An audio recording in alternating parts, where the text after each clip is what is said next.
I've always loved birds. I'm sure many of us have heard that if you walk outside of your building right now, the first animal you are likely to see will be a bird.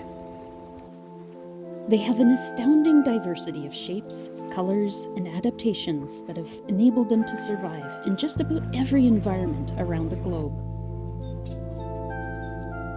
As a somewhat avid birdwatcher and traveler, one of the things I enjoy about visiting a new place is the possible bird species I might see. I will often do research beforehand, searching for websites listing common species and where to find them.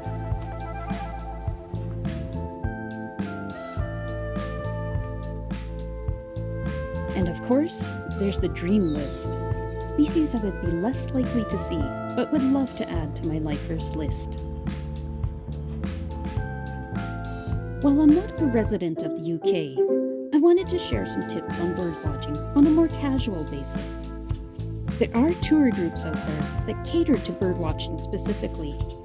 For myself, I tuck birdwatching in between sightseeing destinations, or even within them.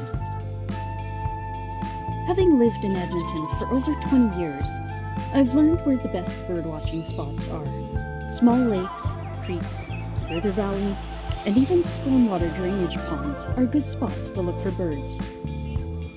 Transposing this knowledge to the United Kingdom, and knowing that we would be in London and Cardiff for a week each, I noted where major parks were.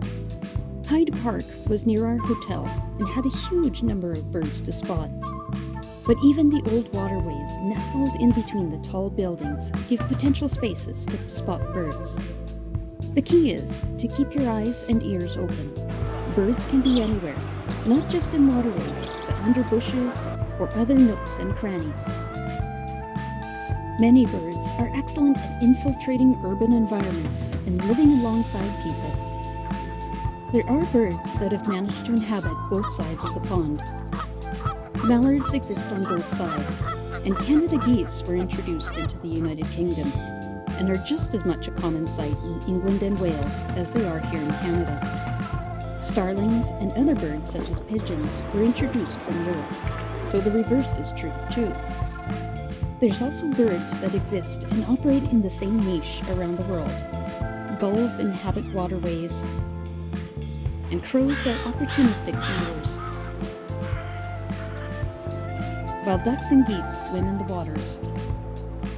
Timing is also important to consider. Many birds are more active in the early morning or evening, finding food at that time. Waterfowl can be active throughout the day, and all you seem to really need is a good body of water and some green space for them to rest and graze. So, a bit of birding could be worked in, as there might be parks near major sightseeing areas, like Hyde Park near Kensington Palace, or Bute Park near Cardiff Castle, or Cardiff Bay Wetland Reserve at Cardiff Bay. Getting to a museum a bit early might give some time to stroll through a nearby green space and watch for birds. Back in the olden days, one would pretty much have to buy a guidebook to bring along for identification, or take detailed notes. Eye strips, rump colors, wing bars, or other distinguishing marks to help identify birds. Things are a bit easier now, and you don't have to pack a potentially half-pound guidebook.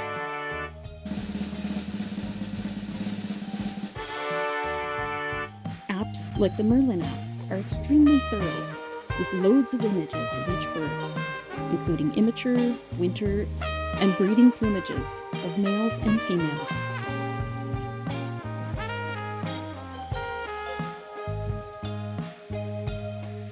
They also include similar species and additional functions like identification by sound. Here's a clip of me tricking the app with my common raven call.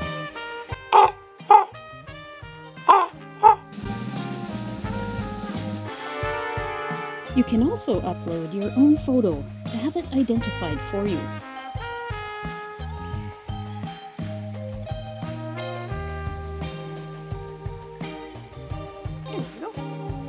But it's not good with stuffed birds, apparently. This American robin is a scarlet ibis. I don't think you can blame the app. What I also like about the app is that you can add in geographical packs for your destination.